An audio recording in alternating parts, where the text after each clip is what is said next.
What is up, everyone? Welcome back to another video today, and in this video we are doing the 94th installment of Random Model Airports. Today we're going to be doing the Cleveland Hopkins International Airport. Thank you to Jacob the Everything Kid and Shrek2 on VHS for suggesting this airport. If you have any new suggestions, please leave them in the comments below. Very excited to finally get Cleveland checked off the list. Another one of the medium-sized airports that I've been meaning to get to for a long time, and I feel like my collection's at a good point now that I can officially do this, at least almost fully properly, since there's still one that I'm missing, at least for the moment. So Cleveland historically was a hub for Continental and then United. United's actually had a hub here for two different periods, non-continuously, of course. This airfield first opened in 1925, and Cleveland had several firsts within the aviation industry. It was the first airport to have an air traffic control system, lighting system, and also a connection to a regional or local rail transit system that was installed in the 60s.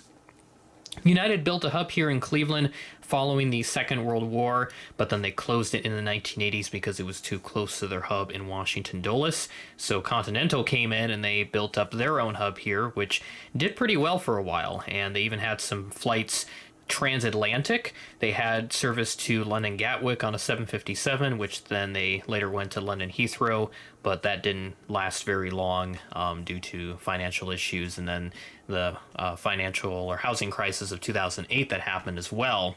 So that service didn't last very long. Cleveland also had JAT service to Serbia at some point as well, which I thought was very interesting. That's not a very common airline, at least in the US anyway, to my knowledge. So with Continental and United merging in 2010, United inherited the Cleveland hub, but they did not keep it very long. They closed it in 2014 as a result. Now, Concourse D, which was built to handle a lot of the regional flights, they closed that as well, and it is still there, but it is dormant. And I believe it is also closed off to the public, so you can't access it once you're in the secure area. But it is always fascinating to me just seeing the old concourses of these major airports that are closed. Like Cincinnati, obviously, that was a big Delta hub, especially with ComAir, and they built several terminals for it, which they had to close and eventually demolish. And some of them weren't even open for more than 20 years, which is kind of disappointing. But the circumstances that caused these hub closures is very unfortunate, and they just have to make these moves to cut down on operating costs and save some money. So, you lose out on some hubs, and it's a little unfortunate. But for Cleveland, they've recovered better than I would say like Cincinnati did. They are on an upward trend now. They've had some transatlantic flights to like Paris, I think was one of them that they had recently. And Cleveland here, they actually recovered pretty quickly. I think only a few years after the United hub shut down, they were already surpassing passenger numbers that they had at the peak of the hub even. So airlines like Frontier, they've come in, they've established an operating base, and they've recovered a lot of the passenger traffic here. And transatlantic flights, they've still been somewhat consistent. Icelandair and WoW Air had a couple flights here, and currently Aer Lingus operates a 4-weekly service to Dublin on the A321 XLR now. Only one new service for Cleveland coming up, and that will be Air Canada Express to Montreal, a seasonal service that begins on May 1st of 2026. Very exciting. So we're starting off here in the A gate, which is where Frontier has their little operation right now. And I've got 5 Frontier planes, so this is where some of the different tails that I have really come into play. I'm very happy that I've started to collect more Frontier tails, especially based on ones that I have flown. So hopefully that will grow with the catalog. As I saw, Wiley the Bison got approved by NG on their wish list, so hopefully that gets done within the next, 3 to 6 months or something. But at any rate, it will be developments that I will be closely following, and hopefully we'll get some more word from NG as to when we'll get some Frontier tails from them, because I know collectors would love to have them instead of having, Aero Classics, which aren't too bad, but there are better options that we could have.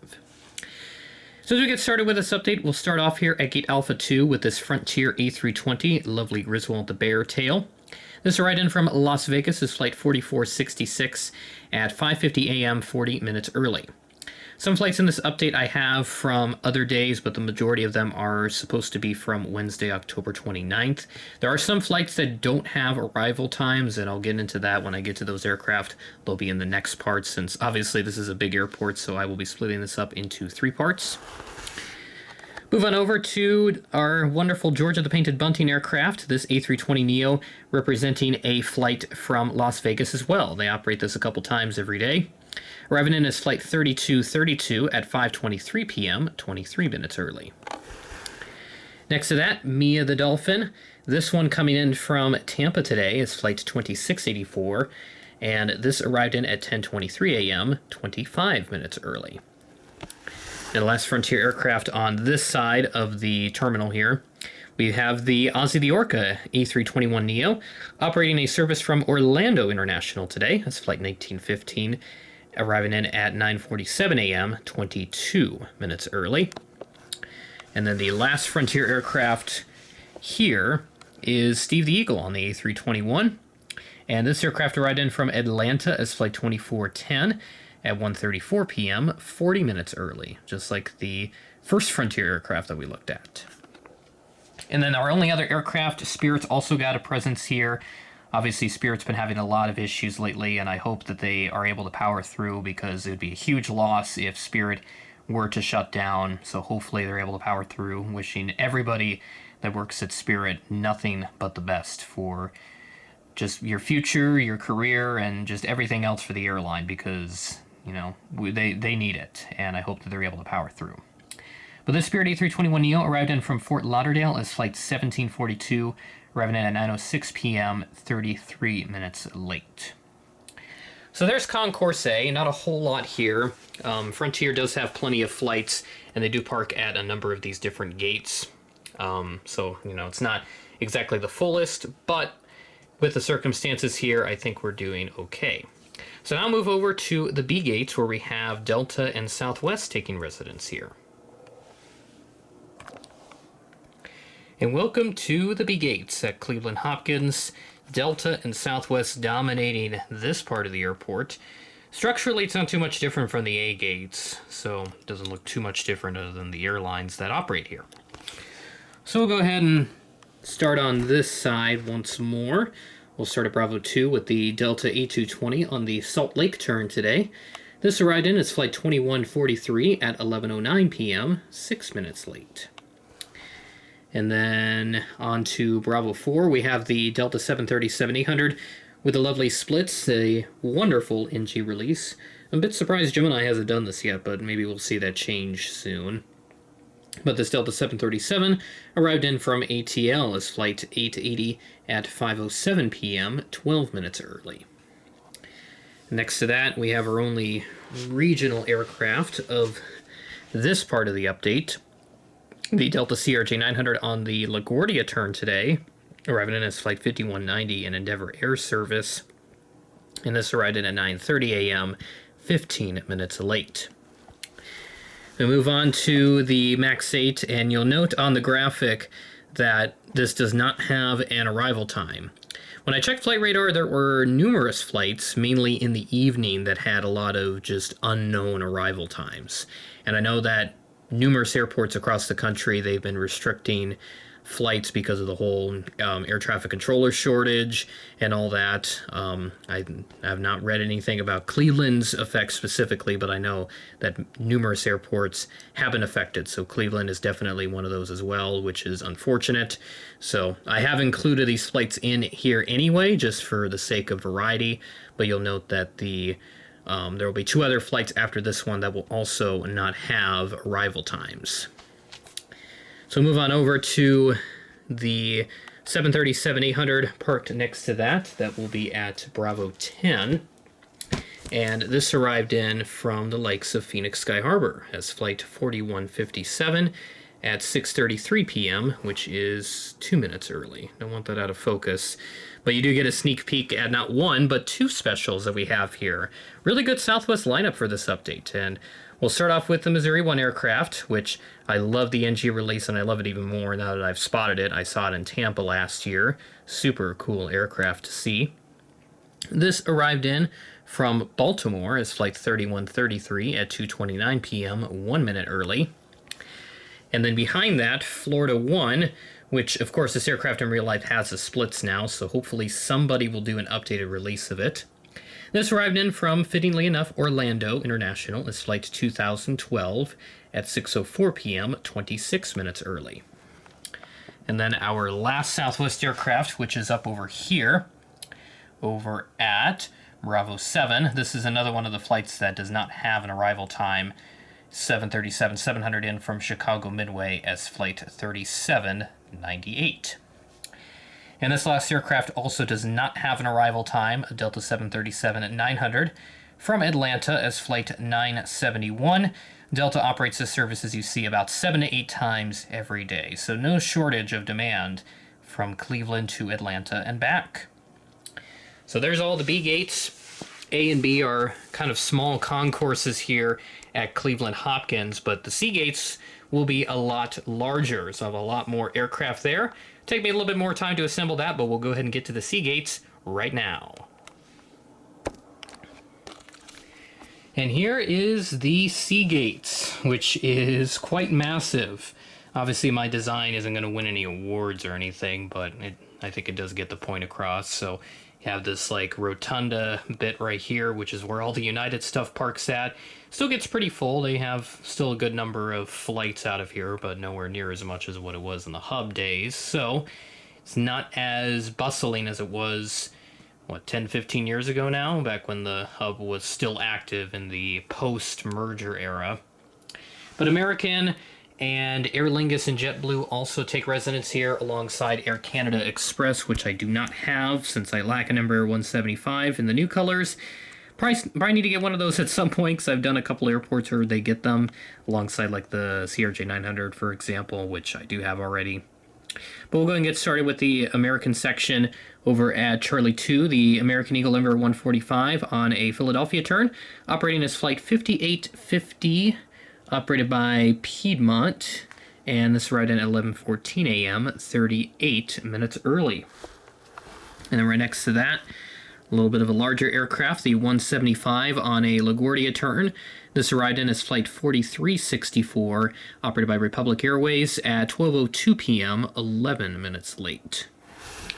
CRJ 900 also from Philly, so they get the service a couple times a day with both frequencies featured here.